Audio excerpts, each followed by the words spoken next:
नमस्कार, आप देख रहे हैं हमारा खास शो इकोनॉमी टुडे।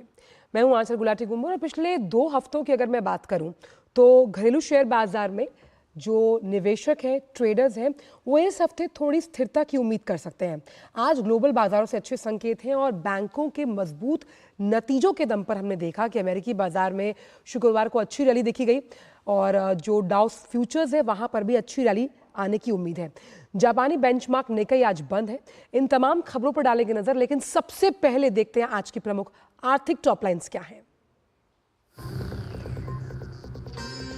प्रधानमंत्री गति शक्ति योजना के 3 साल हुए पूरे। प्रधानमंत्री ने भारत मंडपम में अनुभूति केंद्र का किया औचक दौरा। योजना के तहत देश भर में परियोजनाओं के कार्यान्वयन की सराहना की। कहा, विकसित भारत के लक्ष्य को हासिल करने में मिल रही है मदद। दिग्गज आईटी कंपनी विप्रो लिमिटेड जल्द ही बोनस शेयर का करेगी ऐलान। कंपनी के मुताबिक बोर्ड की बैठक 17 अक्टूबर को होने की उम्मीद, जिसमें बोर्ड ऑफ डायरेक्टर्स शेयर्स के बोनस इशू पर करेगा विचार। और कार निर्माता company Hyundai motor India IPO 15 अक्टूबर से 17 अक्टूबर तक के लिए ला रही है आम निवेशकों के लिए। कंपनी इस योजना के जरिए 27,870 करोड़ रुपए जुटाएगी और माना जा रहा है कि ये देश का अब तक का सबसे बड़ा आईपीओ होगा। इसका रिपलिंग इफेक्ट ऑटो सेक्टर पर पड़ना तय। और सप्ताह के पहले दिन, जैसा कि हमने शुरू में कहा था कि कारोबारी अगर लिहाज से बात करें तो बढ़त के साथ खुले भारतीय शेयर बाजार। पिछले सप्ताह जो आखिरी कारोबारी सत्र था वहां पर दबाव देखा गया था सेंसेक्स और निफ्टी में।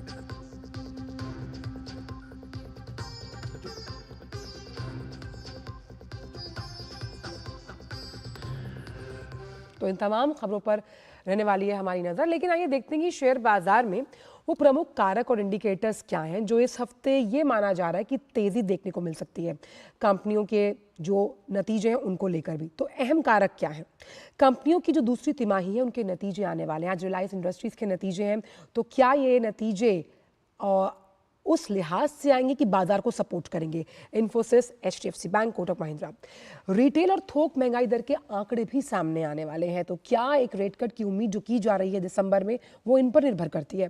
ग्लोबल इकोनॉमिक डेटा, यानी जब हम कंज्यूमर प्राइस इन्फ्लेशन की बात करते हैं चीन की, वो आने वाला है। कच्चे तेल की कीमतें जो मिडिल ईस्ट में चल रहा है उसके बाद क्या रेंज बाउंड रहती हैं, उतरती हैं, चढ़ती हैं, इस पर रहेगी नजर। और आईपीओस, इसका जिक्र मैंने अभी शुरू में किया। आईपीओस, 3 से ज्यादा आईपीओस लिस्ट होने वाले, जिसमें Hyundai का आईपीओ धूम मचाने के लिए तैयार है, क्योंकि लगातार ये कहा जा रहा है कि इस आईपीओ से ऑटो सेक्टर की दशा और दिशा बदलेगी। तो बाजार के इन तमाम अहम फैक्टर्स पर पूरे हफ्ते रहेगी हमारी नजर। ये अहम कारक हैं जो शेयर बाजार की दिशा और दशा को तय करेंगे। तो इन तमाम अहम फैक्टर्स पर रहेगी हमारी नज़र। और इसके इतर अगर हम आगे बढ़े तो बात करते हैं प्रधानमंत्री इंटर्नशिप योजना से जुड़ी हुई। तो इस योजना के अंतर्गत आवेदकों के लिए शनिवार को इंटर्नशिप जब पोर्टल खोला गया, उसके बाद आप समझिए कि कितना अहम रहा इस पोर्टल को खोलना। 1.5 लाख से ज़्यादा जो आवेदक हैं उन्होंने आवेदन किया और इंटर्नशिप के लिए 193 कंपनीज ने अवसर प्रदान किए हैं। अब इस योजना का लक्ष्य ये है कि 2024-25 में 21 से 24 साल के 1,25,000 युवाओं को इंटर्नशिप के अवसर मुहैया कराना है। सरकार का मकसद इंटर्नशिप योजना के तहत क्या है, वो ये है कि भारत की जो शीर्ष कंपनियां हैं वो 5 साल में करीबन 1 करोड़ युवाओं को प्रशिक्षित बनाए, हर हाथ को हुनर। और सरकार की इस इंटर्नशिप योजना के जरिए जो युवा हैं वो 12 महीने में एक पेशेवर के तौर पर काम करेंगे, उन्हें रोजगार का अवसर मिलेगा। और योजना की घोषणा वित्त मंत्री साहिबा ने बजट भाषण के दौरान की थी। और कैसे ये प्रशिक्षण और उसके बाद जब क्रियान्वयन किया जाएगा, एक सेतु के रूप में ये योजना काम करने वाली है। साथ ही ये जो तमाम मंत्रालय हैं, CSR यानी कॉरपोरेट सिस्टमैटिक जो रिस्पॉन्सिबिलिटी है, उसके तहत किस तरह से CSR का जो इनिशिएटिव इन कंपनीज द्वारा लिया गया है वो युवाओं को प्रशिक्षित करेगा। तो इंटर्नशिप के लिहाज से ये योजना युगांतकारी और क्रांतिकारी साबित होगी आने वाले भविष्य में।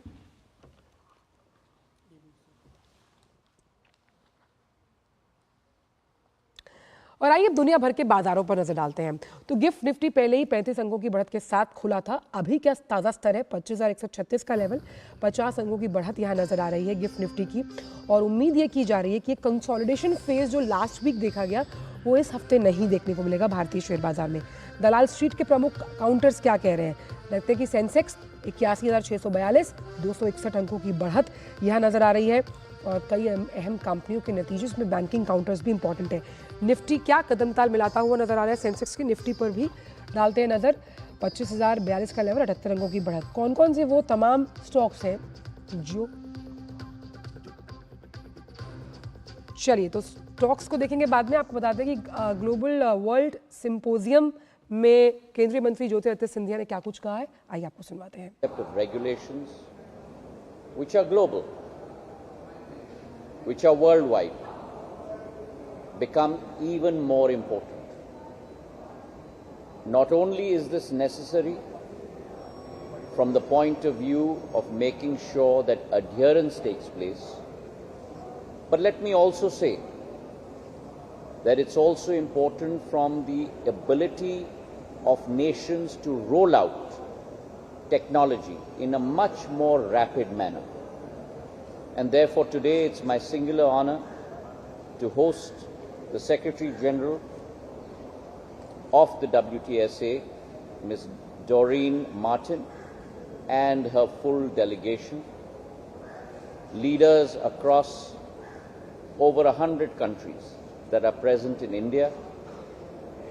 This is the first time that the WTSA is being hosted in Asia, and therefore we thank our Secretary General, Ms. Doreen Martin, from the bottom of our heart. It is another milestone in India's progress under the leadership of Prime Minister Narendra Modi ji, who has powered this technological decade in India that has seen such paradigm shifts that have not been experienced in many, many decades in India. And therefore, with tremendous gratitude and with all our hospitality, we welcome the Secretary General of the WTSA to India along with her full delegation. Thank you very much. Thank you, Honorable Minister. तो global world symposium day पर आप सुन रहे थे केंद्रीय मंत्री ज्योतिरादित्य सिंधिया को, जहां उन्होंने कहा कि एशिया में से पहली बार ऑर्गेनाइज किया जा रहा है, और उम्मीद करते हैं कि जो ग्लोबल साउथ के देश हैं उनको एक अहम मंच मिलेगा यहाँ अपनी बात रखने के लिए। रुक करते हैं वापस शो को और बात करते हैं उन तमाम अहम स्टॉक्स की जो मजबूती के साथ इस वक्त खड़े हुए हैं। अगर हम बात करें भारतीय शेयर बाजार की, Wipro, JSW steel, L&T, BPCL, Tata steel. अच्छा, क्योंकि चाइनीज़ गवर्नमेंट ने जो पैकेज देना था वो नहीं दिया है, तो लेकिन फिर भी स्टील स्टॉक्स चमकते हुए और विप्रो चार्ट को लीड करता हुआ। एक रैली की उम्मीद की जा रही है IT स्टॉक्स से US इलेक्शंस के पोस्ट, तो आज अहम नतीजे भी सामने आने वाले। रुक करते हैं उन तमाम स्टॉक्स का भी। लूजर्स पैक का जहां पर मुनाफा वसूली हावी है, एक्सिस बैंक, भारतीय एयरटेल, अल्ट्रासीमेंट को, M&M और ONGC। तो यहाँ पर बाय ऑन डिप्स की रणनीति निवेशकों के लिए। और आइए अब सीधे बात करते हैं इकोनॉमी टुडे में आज के फोकस से जुड़ी हुई।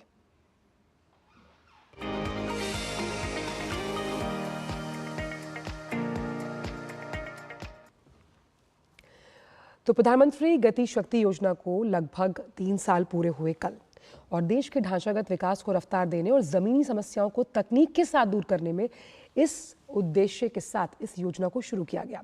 और बीते 3 वर्षों में इस योजना से देश के मल्टी मॉडल ट्रांसपोर्ट सिस्टम पर बहुत काम किया गया, जिसमें लॉजिस्टिक्स कॉस्ट में कमी आई, लाखों रोजगार के मौके पैदा हुए। आप देखिए रिपोर्ट और उसके बाद हम करेंगे चर्चा इस खास प्रधानमंत्री गति शक्ति योजना पर। पीएम गति शक्ति के 3 साल पूरे होने के मौके पर प्रधानमंत्री नरेंद्र मोदी ने दिल्ली स्थित भारत मंडपम के पीएम गति शक्ति अनुभूति केंद्र का औचक भ्रमण किया। पीएम मोदी ने अनुभूति केंद्र में योजना की उपलब्धियों को देखा तो बीते 3 वर्षों में इस योजना के तहत किए गए कामों पर भी खुशी जाहिर की। प्रधानमंत्री मोदी ने इस मौके पर कहा कि विकसित भारत के संकल्प को पूरा करने में पीएम गति शक्ति बड़ा रोल अदा कर रही है।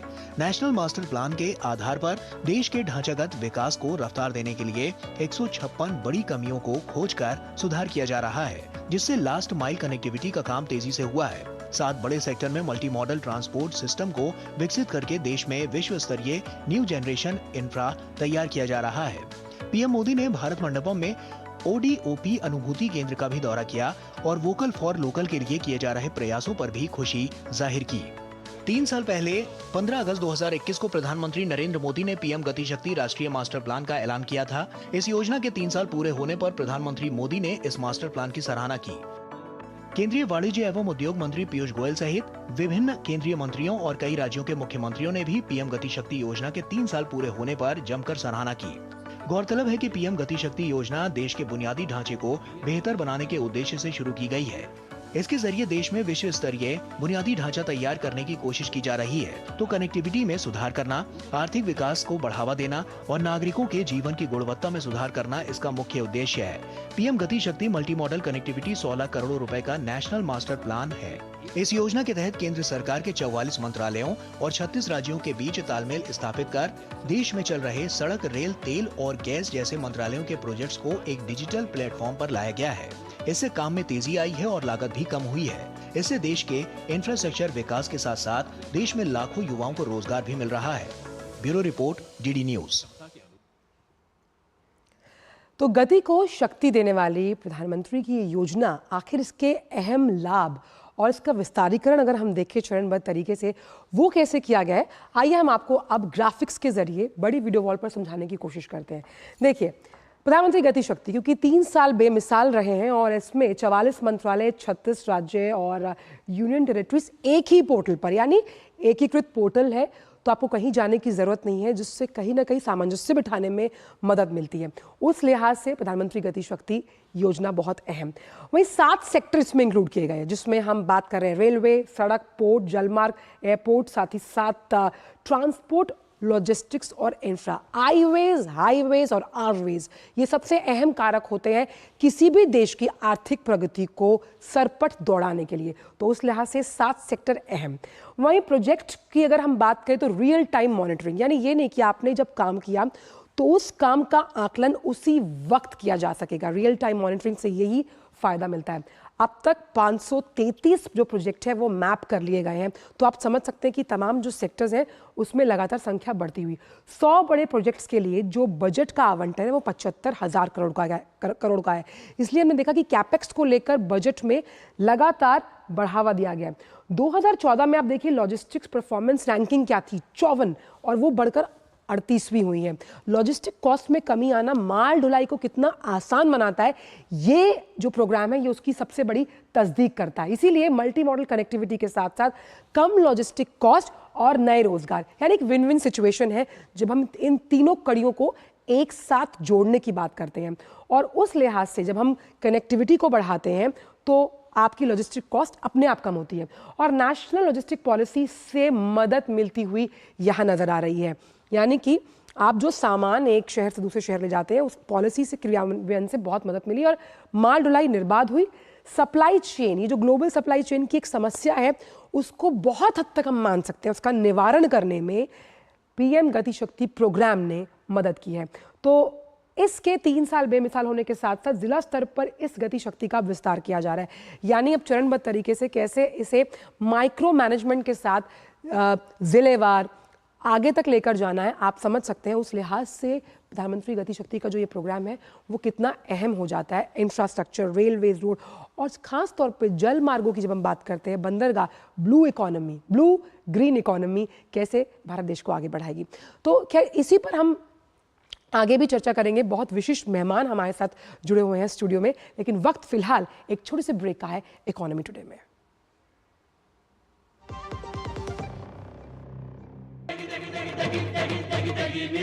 MDH की देगी मिर्च, देगी मिर्च का तड़का, अंग अंग फड़का। MDH की देगी मिर्च। बेटियां घर की रौनक हैं, बेटियां घर संवारती हैं, बेटियां पीढ़ियां सजाती हैं, बेटियां घर की बुनियाद कहलाती हैं। बेटियों को सलाम करता है मोंगिया स्टील, स्टील का बादशाह। हाथ धोकर आते हैं। साबुन की जगह हैंड वॉश। मोहन का प्रमोशन हो गया क्या? सैवलॉन हैंड वॉश तो हमारा रोज का है। सिर्फ 10 रुपए में 200 ml हैंड वॉश बनाओ। Savlon powder to gel hand wash, germ से बचाए, शान बढ़ाए। पापा ये सब? हाँ, जो चीजें सालों से बेवजह पड़ी हो उन्हें हटा देना चाहिए। ये भी दादाजी की पुरानी पासबुक और एफडी। अरे ये कैसे रह गया? पैसे गए? नहीं, उपाय है। बैंक खाते को संचालित करते रहना चाहिए, वरना खाता इनऑपरेटिव हो जाता है। ऐसे में बैंक से संपर्क करें, खाता सक्रिय करवाएं और आपकी रकम जो है उसे ब्याज समेत क्लेम करें। दादू ये? आरबीआई कहता है जानकार बनिए, सतर्क रहिए। सही कह रहा है। बात जब पीढ़ियों के लिए बनने वाले घर की हो तो जिम्मेदारी बड़ी हो जाती है। गैलेंट समझता है ये जिम्मेदारी। अब डबल एम रिब्स के साथ गैलेंट एडवांस TMT रीबार, निर्माण का रियल हीरो। ब्रेक के बाद सभी का स्वागत है इकोनॉमी टुडे में। और पीएम गति शक्ति प्रोग्राम पर बात करने के लिए बेहद खास मेहमान हमारे साथ स्टूडियो में जुड़ गए हैं। हमारे साथ डॉक्टर सुरेंद्र कुमार अहिरवार, संयुक्त सचिव DPIIT। डॉक्टर सुरेंद्र जी, बहुत बहुत स्वागत है आपका हमारे इस खास शो पर और बहुत बहुत शुक्रिया अपना कीमती समय DD न्यूज़ के लिए निकालने के लिए। डॉक्टर सुरेंद्र, सबसे पहला सवाल यही है कि किस तरह से जब हम प्रधानमंत्री गति शक्ति प्रोग्राम की बात करते हैं तो ये एक बहुत बड़ा गेम चेंजर और युगांतकारी साबित होने वाला है इंफ्रास्ट्रक्चर के लिहाज से। नमस्कार और धन्यवाद दूरदर्शन को जो मुझे और सरकार के एक महत्वपूर्ण विभाग को ये मौका है बताने का पीएम गति शक्ति प्रोग्राम के बारे में। और ये प्रोग्राम, जैसे कि आपने कहा, ये ट्रांसफॉर्मेटिव इनिशिएटिव है और ये कह सकते हैं कि ये एक प्रोजेक्ट नहीं है, बट प्रोजेक्ट्स के पीछे बहुत बड़ा प्रोजेक्ट है जिसको हम महा प्रोजेक्ट भी कह सकते हैं। और इसमें सिर्फ प्रगति की रफ्तार ही बढ़ाने का मकसद नहीं है, मगर प्रगति के पीछे जो पूरी मशीनरी है और जो पूरा प्लानिंग का जो प्रोसेस है उसमें भी तकनीक का इस्तेमाल करके उसकी भी रफ्तार बढ़ाने का है, जिसमें हम कह रहे हैं ना गति और शक्ति।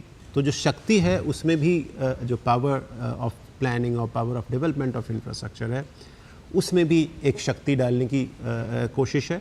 और इसके हमने जो परिणाम देखे हैं पिछले 3 साल में, जब से प्रधानमंत्री जी ने इस इनिशिएटिव का उद्घाटन किया, 13 अक्टूबर 2021 की बात है जी। और उसके बाद से हम प्रयास कर रहे हैं कि जो आशाएं हैं इस पूरे प्रोग्राम से, इनिशिएटिव से, उनको हम पूरा करें।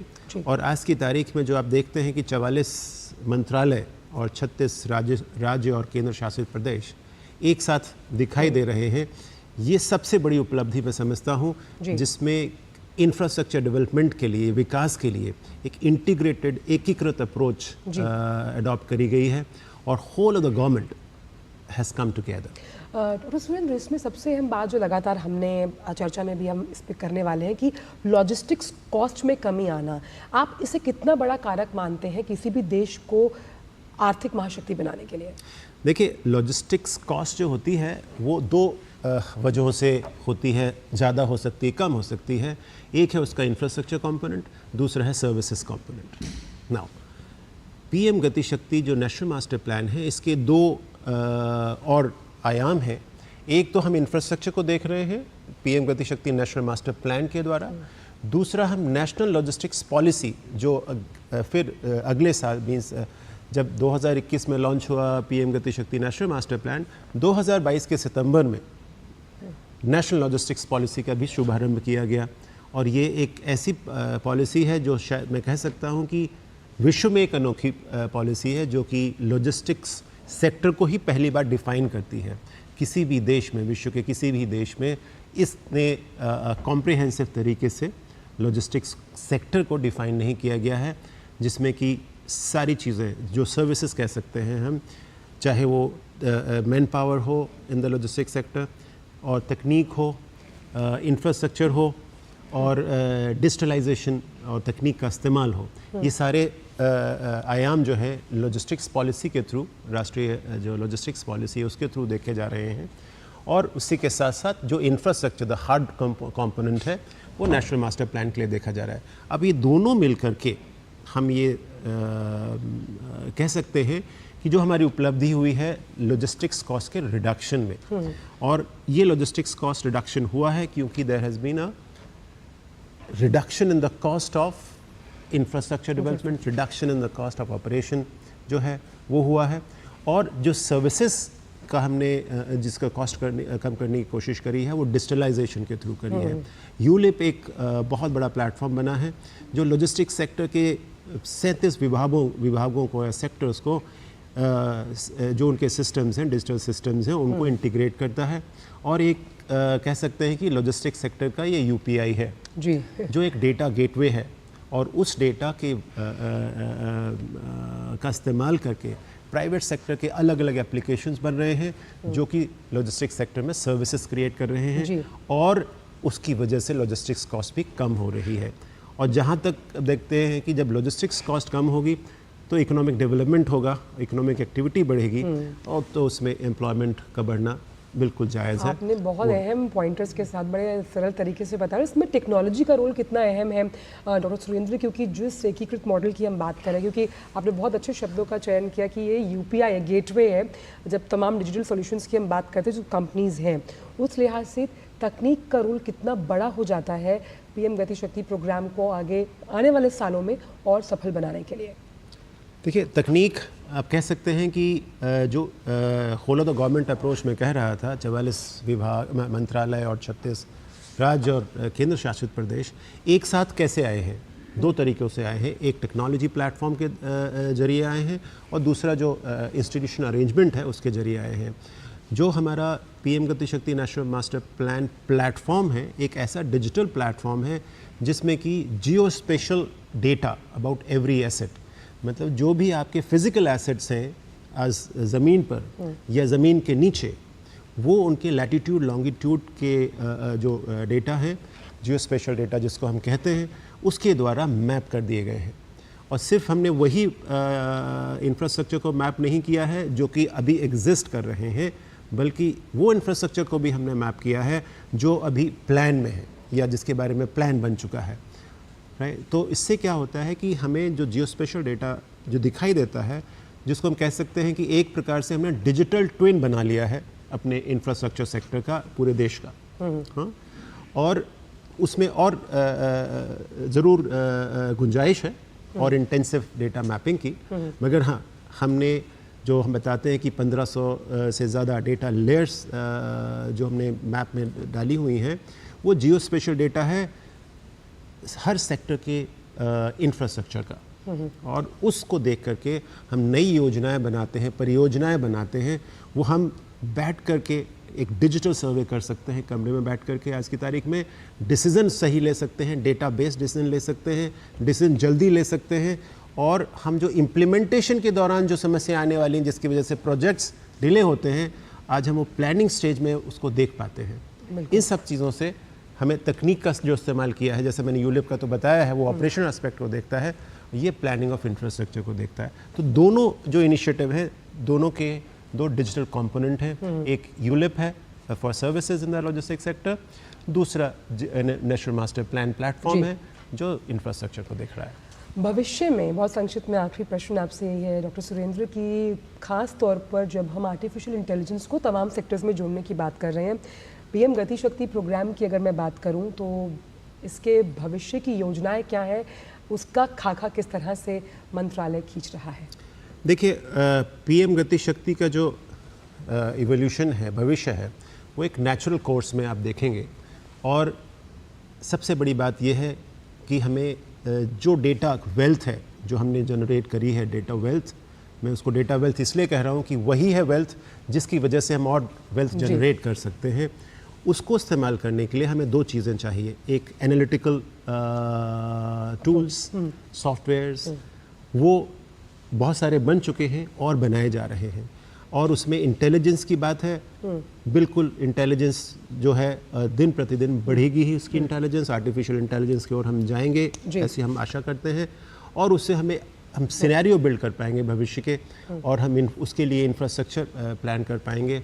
और जितनी हमें इकोनॉमिक ग्रोथ लक्ष्य जिसका रखना है, उसको हम फिर अचीव कर पाएंगे। बिल्कुल, बहुत बहुत शुक्रिया डॉक्टर सुरेंद्र, आप इस शो पर आए, आपने अपने विचार इस मंच से साझा किए, तमाम अहम पॉइंटर्स और आने वाली प्लानिंग के बारे में भी हमारे दर्शकों को बताया। बहुत बहुत शुक्रिया अपना कीमती समय डीडी न्यूज़ के साथ साझा करने के लिए। तो पीएम गति शक्ति प्रोग्राम की जब हम बात करते हैं, ये ट्रांसफॉर्मेटिव तो है ही, लेकिन एक विन विन सिचुएशन और लेवल प्लेइंग फील्ड उन तमाम सेक्टर्स के लिए सरकार की तरफ से प्रोवाइड होता हुआ। और वक्त हो चला कि हम आपसे विदा लें। कहीं जाने से पहले आपको आइए छोड़ जाते हैं कारोबार जगत की कुछ बड़ी खबरों के साथ। मुझे दीजिए इजाजत। आगे आप देख सकते हैं न्यूज़ 18 में से संदेश शर्मा के साथ। नमस्कार। देश की बड़ी कार निर्माता कंपनियों में से एक हुंडई मोटर इंडिया का आईपीओ 15 अक्टूबर से आम निवेशकों के लिए खुलने जा रहा है।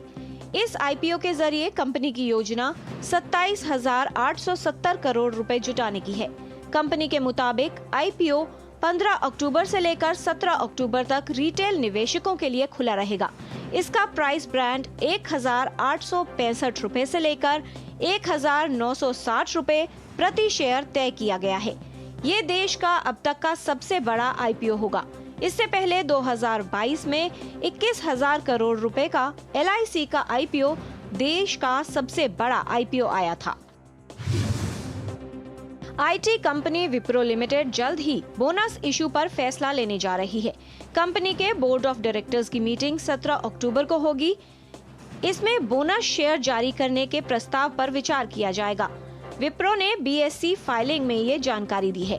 कंपनी की आधिकारिक वेबसाइट के मुताबिक ये गुरुवार को वित्तीय वर्ष 2024-25 के अपनी दूसरी तिमाही के नतीजे जारी करेगी। केंद्रीय उपभोक्ता संरक्षण प्राधिकरण ने ऑनलाइन टैक्सी सेवा देने वाली कंपनी ओला को निर्देश दिया है कि वो ग्राहकों को रिफंड के लिए अपने पसंदीदा तरीके का विकल्प चुनने की सुविधा दें। ग्राहक चाहे तो रिफंड सीधे अपने बैंक खाते में या कूपन के जरिए ले सकेंगे।